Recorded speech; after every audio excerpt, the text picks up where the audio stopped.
Nećeš mu oprostiti? Ne. Cure, pazite ovo. Cvijeće, nemoj reći da imaš tajnog obožavatelja. Joj ne, da bar Delfi, to bi bilo baš romantično. Za tebe, Ambar, bilo je na tvojoj klupi. Želim da opet budemo par, sretni zajedno. Opraštaš mi, Mateo? Ajme, ovo je predivno, Ambar, ja bi mu totalno uprostila. I što ćeš sad? Što gledaš?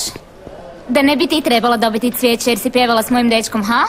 Ne želim ni cvijeće, a nisam htjela ni pjevati s njim. Pa jasno, mogu misliti. Zato si se i popela na pozornicu s njim.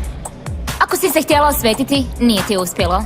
Ja to ne radim. Ne volim se osvećivati ljudima. Mateo me je doveo u neugodnu situaciju kad me pozvao na pozornicu. Svakako, baš izgleda kao da ti je grozno neugodno s njim. Dobro, želim ti se ispričati. Nisam htjela nikakve probleme, pogotovo ne s tobom. A ne? Onda shvati gdje ti je mjesto, Luna. Svi imamo neku ulogu. I zato shvati da ti nisi glavni lik. Jasno?